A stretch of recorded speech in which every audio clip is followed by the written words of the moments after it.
નમસ્તે બેટા, 11મા ધોરણમાં આપણે પી વિભાગના તત્વો ચાલી રહ્યા છે અને એમાં આજે લેવાનું છે કાર્બનના અપર રૂપો. કેવા રૂપો? અપર રૂપો. અપર રૂપો એટલે બહુરૂપો. હવે બહુરૂપો શું છે બધાને આપણે ખબર છે કે બહુરૂપો શું છે, પણ એને થોડુંક સારી રીતે ઊંડાણમાં સમજવાનો પ્રયત્ન કરીએ. ધારો કે તો બહુરૂપી નામ સાંભળ્યું કે નહીં? આજે તમારે ત્યાં બનીને બહુરૂપી હનુમાનજી બનીને આવ્યો હોય, પાછો બીજે દિવસે એ પીએસઆઈ બનીને કે પોલીસ ઇન્સ્પેક્ટર બનીને આવે, ત્રીજે દિવસે પાછો ઋષિ મુનિને બને આવે. તો વ્યક્તિ એક, રૂપ અનેક, એટલા માટે આપણે નામ શું આપીએ? બહુરૂપી. એવી રીતે અહીંયા આપણો ટોપિક શું છે? કાર્બનના બહુરૂપો. એનો મતલબ કાર્બન છે એકલો, પણ અલગ અલગ સ્વરૂપે આપણને જોવા મળે છે. અને એમાંના બે સ્વરૂપો તો વર્ષોથી વિદ્યાર્થીને ખ્યાલ જ છે. કયો? તો કે હીરો અને ગ્રેફાઇટ. કોઈ પણ વિદ્યાર્થીને પૂછો કે કાર્બનના અપર રૂપો કેટલા, બહુરૂપો કેટલા, તો કે હીરો અને ગ્રેફાઇટ. એ તો ખબર જ છે. અને ત્રીજું જે ફુલેરીન છે એ આપણે જાણીએ છીએ, એ તો હમણાં શોધાયું 1985. સ્મોલ છે, ક્લાર્ક છે, કોટો છે, આ ત્રણેય વૈજ્ઞાનિકો શોધ્યું અને થોડા જ વર્ષોમાં 1996ની અંદર એને એ શોધવા બદલ નોબેલ પારિતોષિક એને થયેલું છે. બધી હિસ્ટ્રી આપણે 10મા ધોરણની અંદર ઓલરેડી મોટાભાગના વિદ્યાર્થીને ખ્યાલ છે. હવે આપણે કરવાનું છે આ દરેક એક એક અપર રૂપ છે, એટલે કે હીરો કે જેમાં કાર્બન છે, ગ્રેફાઇટમાં પણ કાર્બન છે અને ફુલેરીનમાં પણ કાર્બન છે, એને કઈ રીતે એનું બંધારણ કેવું છે એ બધી વસ્તુ આપણે જોઈએ. તો હીરામાં પહેલું તો એ સખતમાં સખત ત્રણેયમાં જો કોઈ હોય તો સૌથી વધુ સખત હીરો છે. કદાચ સૃષ્ટિનું સૌથી મોટું વધુ સખત પદાર્થ કોઈ હોય તો હીરો છે. ઘરેણામાં એનો ઉપયોગ થાય છે, આપણે ખબર છે.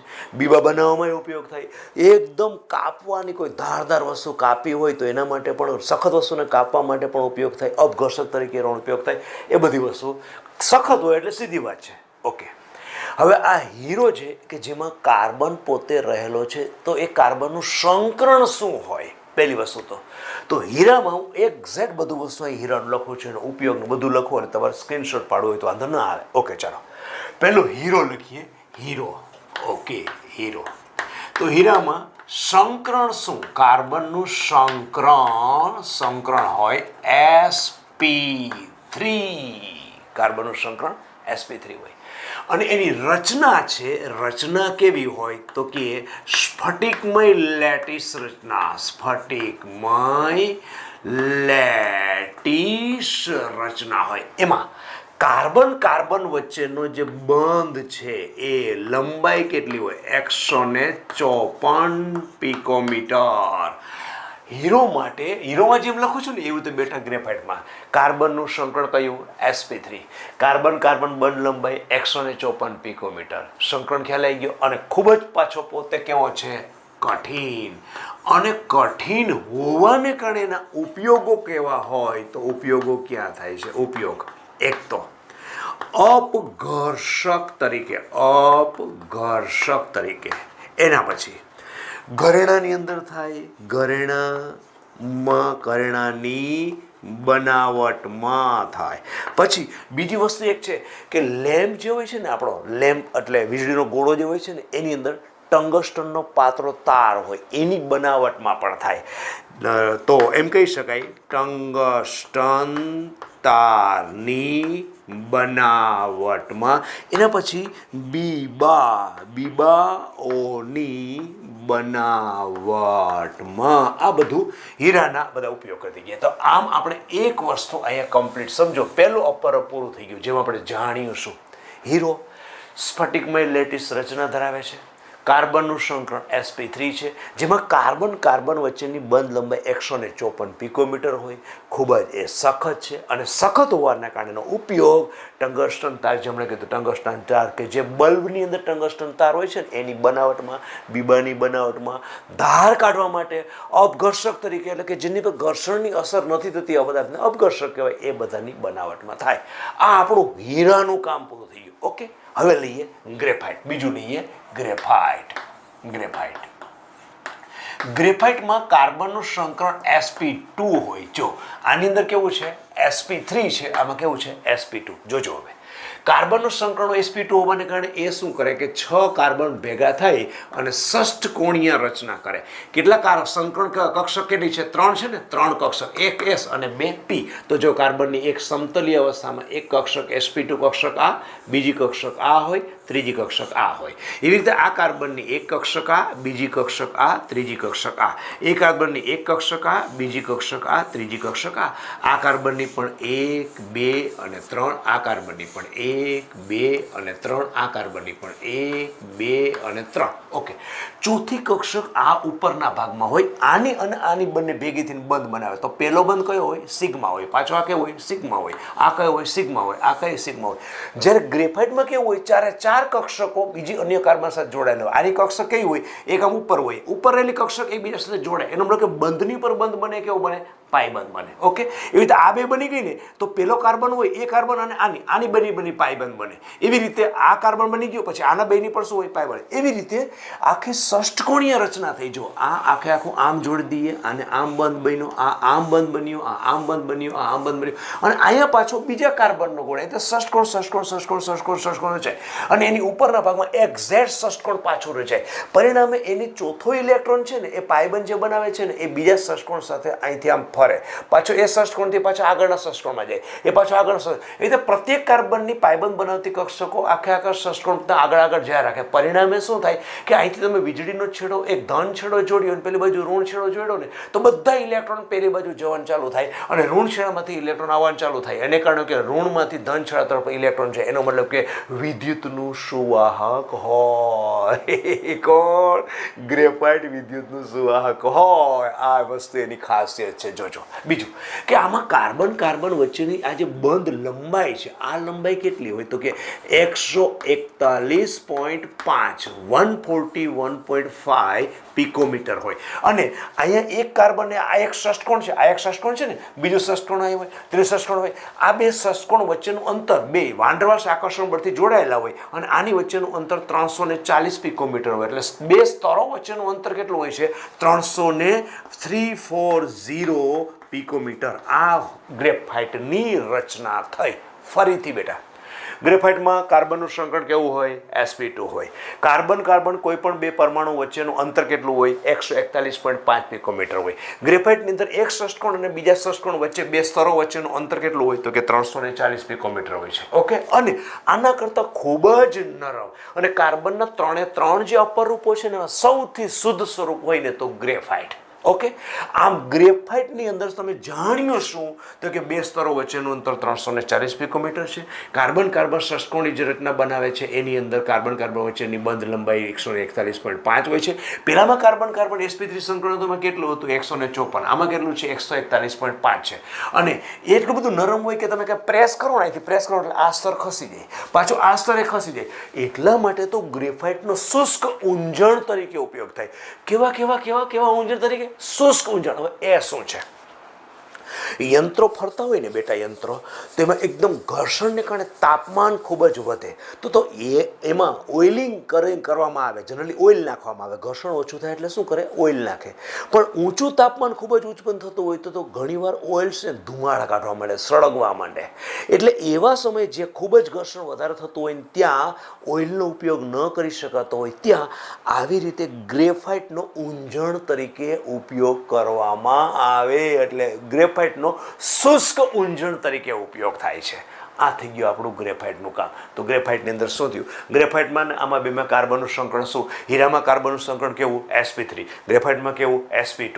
પહેલાની અંદર sp3 સંકળન એકદમ સખત રચના, જાળીદાર લેટિસ બનાવે છે. આની અંદર ષષ્ઠકોણ રચના બનાવે છે. એક કક્ષકમાંનો ઇલેક્ટ્રોન બીજા કાર્બનનો બંને ઇલેક્ટ્રોન ભેગા થઈને શું બંધ બનાવે છે? પાયબંધ બનાવે છે. અને એક ષષ્ઠકોણ ઉપર બીજું ષષ્ઠકોણ, ત્રીજું ષષ્ઠકોણ, ચોથું ષષ્ઠકોણ, એ પાયબંધનો ઇલેક્ટ્રોન આખા સમગ્ર સ્ફટિકની અંદર અવિત પ્રમાણે ઘૂમતો હોવાને કારણે ગ્રેફાઇટ વિદ્યુતનું સુવાહક હોય છે. એટલે કે ચોથો ઇલેક્ટ્રોન કે જે પાયબંધ બનાવે છે ને, આ ચોથો ઇલેક્ટ્રોન, એક ઇલેક્ટ્રોન, બીજો ઇલેક્ટ્રોન, ત્રીજો ઇલેક્ટ્રોન, ચોથો ઇલેક્ટ્રોન અહીંયા. એવી રીતે આનો એક ઇલેક્ટ્રોન, બીજો ઇલેક્ટ્રોન, ત્રીજો. આ પાછો બંધ કોની સાથે હોય? એ પાછા કાર્બનનું બીજું ષષ્ઠકોણ હોય ને. આ કોની સાથે બંધ હોય તો કાર્બન ષષ્ઠકોણ હોય ને. એવી રીતે આખી ષષ્ઠકોણ અહીંથી આમ જો ષષ્ઠકોણ રચના હોય. એના પછી બીજી જોઉં તો બીજી ષષ્ઠકોણ રચના હોય, ત્રીજી ષષ્ઠકોણ રચના હોય. આ બે સ્તરો વચ્ચે અંતર કેટલું? મેં કીધું ને 140. ખ્યાલ આવ્યો? કયા બળથી જકડાયેલા હોય? હોય વાંડરવશ આકર્ષણ બળથી જકડાયેલા હોય ને એટલું નરમ હોય કે તમે પેન્સિલ આનાથી બનાવી હોય ને તમે પ્રેસ કરો એટલે સીધું સ્તર હટી જાય. ઓકે, એટલા માટે તો ઊંઝણ તરીકે આનો શુષ્ક ઊંઝણ તરીકે ઉપયોગ થાય છે. ક્લિયર? અને હવે ત્રીજું શું લઈએ? ગ્રેફાઇટ લીધું આપણે, હવે લઈએ ફુલેરીન.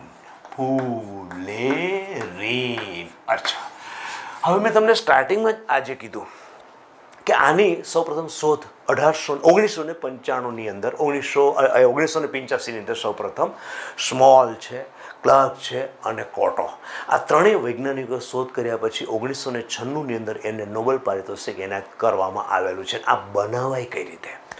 ગ્રેફાઇટના બે સળિયા લઈએ, આખી બંધ પેટી છે સમજો, એમાં નિષ્ક્રિય વાયુ હિલિયમ કે આર્ગોન ભરી દે. નિષ્ક્રિય ભરવાનું એટલા માટે કે હવામાન ઓક્સિજન થાય તો ગ્રેફાઇટ સાથે પ્રક્રિયા કરે, ઓક્સાઇડ કાર્બન ઓક્સાઇડ બની જશે. એટલા માટે આખી પેટીની અંદર શું ભરી દે? નિષ્ક્રિય વાયુ ભરી દે. અને પછી ગ્રેફાઇટના બે સળિયા મૂકે, અને સળિયા મૂકે અને આને ધન છેડો આપે, આને ઋણ છેડો આપે, અને પછી એમ કરે, એમ સ્પાર્ક કરે. જેમ કે તમે પેલું વેલ્ડિંગ કરતા હોય, ખબર છે? વેલ્ડિંગ કરે, આમ કરે, એમ સ્પાર્ક કરે. સ્પાર્ક થાય. લોખંડની સામે સ્પાર્ક થાય કે નહીં? રોડ હોય અને લોખંડ સ્પાર્ક થાય, ધુમાડો ઉત્પન્ન થાય ને. એવી રીતે અહીંયા શું છે? એક્ઝેક્ટ જ વસ્તુ છે કે એક ગ્રેફાઇટનો આ સળિયો છે અને બીજો ગ્રેફાઇટનો આ સળિયો છે. આને અને આને ધન અને ઋણથી હું આમ જોડી દઉં અને આખો એક પેટીની અંદર મૂકી દઉં તો આ બે ભેગા થશે ત્યારે અહીંયા શું થશે? સ્પાર્ક ઉત્પન્ન થાય ને. સ્પાર્ક ઉત્પન્ન થાય એટલે અંદરથી શું થશે? ધુમાડો ઉત્પન્ન થશે. ધુમાડો. હવે ધુમાડો ઉત્પન્ન થાય તો કોનો ઉત્પન્ન થાય? એ કાર્બનનો જ ઉત્પન્ન થાય ને. તો આ ગ્રેફાઇટના બે સળિયાઓ વચ્ચે એમ કહેવાય વિજ્ઞાની ભાષામાં વિદ્યુતીય ચાપ આપવામાં આવે તો ધીમે ધીમે આ ઘસાતા જાય અને એના ડસ્ટ પાર્ટિકલ, આખો નિષ્ક્રિય વાયુ છે એટલે ઉત્પન્ન થયેલા ઊંચા તાપમાન રહેલા ડસ્ટ પાર્ટિકલને કોઈ પ્રક્રિયા તો કરવા નથી, કારણ કે અંદર તો હિલિયમ કે નિયોન તમે કે આર્ગોન ભરેલો છે. તેથી કરીને ધીમે નીચે બેસતા જાય અને સ્ફટિકી અવસ્થામાં ગોઠવાઈ જાય અને વોલીબોલનો જે દડો હોય ને એ પ્રકારની આખી રચના થાય. હવે એ રચનાની અંદર તમે જુઓ ને એટલે કેવી પોઝિશન હોય? એમાં એવી પોઝિશન હોય કે જનરલી કાર્બનની સંખ્યા 60 હોય. જનરલી એ જે આખો દડો બને છે ને એમાં કાર્બનની સંખ્યા કેટલી હોય છે? C60 મુખ્યત્વે હોય. થોડી ઘણી અલ્પતમ પ્રમાણમાં C17 હોય. એકદમ ઓછા પ્રમાણમાં કાર્બન 350 કે તેથી વધુ બેકી સંખ્યામાં કાર્બનની સંખ્યા. પણ એ કેટલા હોય? ખૂબ જ ઓછા હોય. મેક્સિમમ આખો જે વોલીબોલ જેવો દડો બન્યો છે ને બકમિનિસ્ટર કે બકી બોલ કહેવામાં આવે છે, એ જે બન્યું છે એમાં કેટલા ટોટલ કાર્બનની સંખ્યા હોય છે? 60ની કાર્બનની સંખ્યાવાળો એક બને, 60ની કાર્બનવાળો બીજો બને, 60ની કાર્બનવાળો ત્રીજો બને છે. એ રીતે 60ની અંદર 70 પણ હોઈ શકે અને 70ની જગ્યાએ 350 પણ હોઈ શકે. આવા પ્રકારના રાઉન્ડ શેપની અંદર આખા આકાર કે જેને સોકર બોલ કહેવામાં આવે, સોકર બોલને બીજી ભાષામાં બક મિનિસ્ટર પણ કહેવામાં આવે, આવા પ્રકારના જે મળીએ એને કહ્યું તમે ફુલેરીન. હવે આમાં કાર્બન, આ ફુલેરીન છે એ કાર્બનનું ગ્રેફાઇટ કરતાં પણ કહી શકાય કે વધુ શુદ્ધ સ્વરૂપ છે. શુદ્ધ સ્વરૂપ ગ્રેફાઇટ કરતાં પણ સારું કહી શકાય એવું આપણે શુદ્ધ સ્વરૂપ એને માની શકીએ. આની કરતાં લગભગ ઓલમોસ્ટ સેમ કહો તોય ચાલે. ચાલો, છતાં પણ બુક પ્રમાણે જેવું એ પ્રમાણે જોઈજો આપણે કે કયું વધારે શુદ્ધ છે. અચ્છા, બીજું એ કે આ કાર્બનની અંદર આમાં સંકરણ કયું હોય? ફુલેરીનમાં કાર્બનનું સંકરણ કેવું હોય? આમાં પણ sp2. અને બીજી વસ્તુ એક ખાસ આમાં એ છે કે sp2 સંકરણ એટલે કે આ જ પોઝિશન થાય. એક સમતલને લંબરૂપે હોય, બીજું સમતલ લંબરૂપે હોય. બધું આ સમતલને લંબરૂપે હોય ને એ બધી કક્ષકો ભેગી થાય એટલે એક I2pz, 2pz, 2pz, 2pz, 2pz, આ બધી કક્ષકો સમજો ને અહીંયા આમ પડેલી છે, અહીંયા આમ પડેલી છે, અહીંયા આમ પડે, આ બધી એમ સમજો કે ફુગાદ લગાવેલા છે, ફુગાદ લગાવે એ બધું જ બેન્ઝીનની માફક ભેગા થઈ બધી કક્ષકો ભેગી થઈને એક આખું વલય બનાવી દે, આખું. અને વલય બનાવે એને કહેવાય આણ્વીય કક્ષક. કેમ? તો કે એક પરમાણુની કક્ષક, બીજી પરમાણુની કક્ષક, ત્રીજા પરમાણુ કક્ષક, ચોથા પરમાણુ કક્ષક, પાંચમા પરમાણુ, બધા પરમાણુ કક્ષક ભેગી થઈને શું બનાવે? પરમાણુ ભેગા થઈને જો અણુ બનતો હોય તો પરમાણુ કક્ષક ભેગી થઈને આણ્વિક કક્ષક ન બનાવે, આખી આણ્વિક કક્ષક બનાવે. અને આવી રચના તો સામાન્ય રીતે કેમાં જોવા મળે? કાર્બનિક સંયોજનોમાં જોવા મળે. તેથી કરીને અહીંયા ફુલેરીન, હું ફુલેરીન સમજાવું છું. ફુલેરીન એ આ કાર્બનની અંદર જોવા મળતું એક પ્રકારનું આ એરોમેટિક લાક્ષણિકતા આપે એવું કહી શકાય. અચ્છા, બીજું ફુલેરીનની અંદર બીજી એક વસ્તુ બહુ મહત્વની છે કે એની અંદર છ સભ્યવાળા, કારણ કે આમ હોય, સમજો આમ હોય, છ સભ્ય આમ થયું તો કાર્બન કેટલા આવ્યા? 6 આવ્યા ને, 1 2 3 4 5 અને 6, 6 સભ્યવાળા આવ્યા. આ 6 સભ્યવાળા વલયોની સંખ્યા 20 હોય, એની સંખ્યા વલયો કેટલા હોય? વલયો 20 હોય. તો આને આપણે યાદ રાખવા માટે 620 કરી શકાય. બીજા કેવા હોય તો કે 5 વલયવાળા પણ હોય. આમ 5 વલય, જો 1 2 3 4 5, આની સંખ્યા કેટલી હોય? 12 હોય. તો આને એમ રાખી શકાય 512. એટલે કે C60 વાળો જો ફોલેરીન તમે લો તો એમાં આવા પ્રકારની રચના હોય ને આવા પ્રકારની રચના હોય, આ બંને જોડાયેલા હોય. પણ ફરક એટલો પડે કે આ 6 વલયવાળા છે અને આ 5 કાર્બનથી બનેલું વલય છે. હવે આમાં જ્યાં 6 વલયવાળા છે ને, 6 વલયવાળા ચક્ર એ 5 કે 6 કોઈ પણ ચક્ર સાથે જોડાયેલું હોય. કયું? 6 વલયવાળું, એટલે કે આ જે છે ને એ કોની સાથે? 5 વલય આની સાથે જોડાયેલું હોય કે પછી એ 6 વાળું એના જેવા 6 વાળા સાથે જોડાયેલું હોય? ખબર પડે છે? 6 સભ્યવાળું વલય 5 કે 6 કોઈ પણ વલય સાથે જોડાયેલું હોય. પણ જો 5 વલયવાળું હોય, 5 વલયવાળું એ ઓનલી 6 કાર્બનવાળા વલય સાથે જ જોડાયેલું હોય. આ ધ્યાન રાખજો.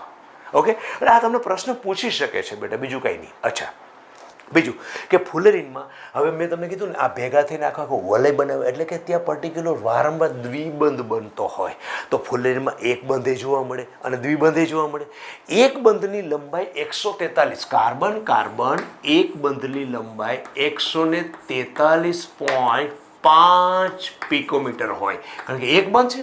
અને દ્વિબંધ પણ હોય, અને દ્વિબંધની પિકોમીટરની લંબાઈ 138.3 પિકોમીટર હોય. કની અંદર? Carbon carbon દ્વિબંધ. ફુલેરીનમાં બે પ્રકારના બંધ જોવા મળે છે. એક, કાર્બન કાર્બન વચ્ચે જ્યારે એક બંધ હોય ત્યારે 143.5 હોય, અને જ્યારે દ્વિબંધ હોય ત્યારે 148.3 પિકોમીટર જેટલી જોવા મળે. 3 હોય કે 4 5 હોય કે એટલે 138 જેવી જોવા મળે છે. ઓકે, અચ્છા. અને ફુલેરીનને બકીબોલ પણ કહેવામાં આવે છે. આટલું મેં એટલા માટે કર્યું કે તમે એને સારી રીતે સ્ક્રીનશોટ લઈ શકો, એટલા માટે મેં આખું અલગ કર્યું છે. હવે થોડું ઘણી વધારાની માહિતી છે. ઓકે, હવે સ્થાયિત્વની દ્રષ્ટિએ, શુદ્ધતાની દ્રષ્ટિએ સૌથી વધારે સમજો કોને ગણાશે? ફુલેરીનને આપણે શુદ્ધ ગણીશું. બુક અનુસાર જે આપણી એનસીઈઆરટી બુક છે ને એમાં સૌથી શુદ્ધ સ્વરૂપ ગણવામાં આવે તો કોને ગણવામાં આવે છે? ફુલેરીનને. અને સ્થાયિત્વની દ્રષ્ટિએ સ્થાયી સૌથી કોને ગણવામાં આવે છે? સ્થાયી આપણે ગણવામાં આવે છે ગ્રેફાઇટને. ઓકે, એને કારણે આ ગ્રેફાઇટની સર્જન એન્થાલ્પીનું મૂલ્ય ડેલ્ટા એફ એચ, એફ એટલે ફોર્મેશન, કોનું? ગ્રેફાઇટની સર્જન એન્થાલ્પીનું મૂલ્ય 0 ગણવામાં આવે છે, ડેલ્ટા એચનું મૂલ્ય. પરંતુ જો હીરો લેવામાં આવે, હીરો, તો એના ડેલ્ટા એફ એચ એટલે એના સર્જન એન્થાલ્પીનું મૂલ્ય 1.9 કિલો જૂલ પ્રતિ મોલ. કિલો જૂલ હોય કે જૂલ હોય, જે પણ કિલો જૂલ છે લગભગ. ચાલો, કિલો જૂલ પ્રતિ મોલ. અને એવી રીતે હીરો પછી ગ્રેફાઇટ, પછી ફુલેરીન લઈએ. ફુલેરીન આનું ડેલ્ટા એફ એચનું મૂલ્ય 38.1 કિલો જૂલ પ્રતિ મોલ. આને છે ને તમે આખું લખી શકો ને બેટા, એટલા માટે મેં આને અલગ કરેલું છે આખું, કે તમે ડેલ્ટા એચ સ્થાયિત્વની દ્રષ્ટિએ ગ્રેફાઇટ કેવો છે? સૌથી વધારે સ્થાયી. અને એમાં એનું એન્થાલ્પીનું સર્જન એન્થાલ્પીનું મૂલ્ય કેવું? 0 ગણવામાં આવે છે. હીરો છે એનું સર્જન એન્થાલ્પીનું મૂલ્ય 1.9 કિલો જૂલ, અને ફુલેરીન છે એનું સર્જન એન્થાલ્પીનું મૂલ્ય 38.1 કિલો જૂલ પ્રતિ મોલ. આટલું ગણવામાં આવે છે. ઓકે, હવે આને તમારે સ્ક્રીનશોટ લેવો હોય તો લઈ લેજો. એટલે બુક સાથે પણ તમારે જે કોઈ ટેલી કરવી હોય તો થોડું ઘણું કદાચ વેલ્યુની અંદર આગું પાછું થતું હોય તમે જોઈ શકો. પણ હવે આના પછી આગળ ગ્રેફાઇટ અને ફુલેરીનના અસ્ફટિકમય સ્વરૂપો, એટલે કાર્બન, બ્લેક કોલસો અને કેક, આ ત્રણેયને લઈએ. એને પણ તમને યાદ કેવી રીતે રખાય ને એવું કરાવી દો. પહેલાં આનો સ્ક્રીનશોટ લેવો હોય તો લઈ લો, અને પછી એ તમને સાથે બતાવો. ક્લિયર? લઈ લીધો? ઓકે, ચાલો હવે લઈએ ગ્રેફાઇટ અને ફુલેરીનના અસ્ફટિકમય સ્વરૂપો. કોના? ગ્રેફાઇટ અને ફુલેરીનના અસ્ફટિકમય સ્વરૂપો કરીએ. ચાલો, અસ્ફટિકમય કોના? ગ્રેફાઇટ અને ફુલેરીન આના અસ્ફટિકમય સ્વરૂપો. અચ્છા, હવે કોણ છે? જો આને યાદ કેવી રીતે રાખવું ને બરાબર તમે રાખજો. એક તો કાર્બન બ્લેક, અને યાદ પડી જશે, હું તમને લખાવું છું એવી રીતે, કાર્બન બ્લેક. ઓકે, એક થયો કાર્બન બ્લેક. પછી કોલસો, કોલસો અને પછી કોક. હવે જો કાર્બન બ્લેકને કઈ રીતે બનાવવામાં આવે અને કોલસો કઈ રીતે બનાવવામાં આવે, આ વસ્તુ જોવાનું. હવે પાસે હાઇડ્રોકાર્બન હોય, ખબર છે હાઇડ્રોકાર્બન એટલે કોણ? મિથેન, ઇથેન, પ્રોપેન, બ્યુટેન જે બધા છે ને એ હાઇડ્રોકાર્બન. આ હાઇડ્રોકાર્બનને હવાના મર્યાદિત જથ્થામાં જો ગરમ કરવામાં આવે તો એમાંથી શું બને? Carbon black. જો યાદ રહ્યું કે નહીં? ઓકે, હવે અહીંયા શું કરશું કે લાકડું અથવા કોલસો, કોલસો એટલે પેલા કરતાં થોડો ઓછો એ થયેલો હોય, સમજો ને, ઓછો સળગેલો હોય એવો જે લાકડું, સમજો ને, લાકડું અથવા કોલસો કે લાકડું જ રાખો. લાકડાને હવાની ગેરહાજરીમાં ગરમ કરો એટલે કોણ મળશે? કોક અને કોલસો. અને આ કોક અને કોલસો આ બધા જ ગ્રેફાઇટ અને ફુલેરીનના કેવા સ્વરૂપો ગણાય છે? અસ્ફટિકમય સ્વરૂપો. અસ્ફટિકમય એટલે અસ્ફટિકમય નહીં, અશુદ્ધ સ્વરૂપો. અસ્ફટિકમય નહીં, સોરી, અહીંયા લખશું શું આપણે? અશુદ્ધ સ્વરૂપો. સોરી, અશુદ્ધ સ્વરૂપો. અસ્ફટિકમય નહીં, અશુદ્ધ સ્વરૂપો ગણાશે. ઓકે, ક્લિયર થઈ ગયું? આટલી વસ્તુ થઈ ગયા પછી હવે લઈએ આ કાર્બનના 3 અપર રૂપો પૂરા થયા પછી કાર્બનના બધા અપર રૂપોના ઉપયોગો.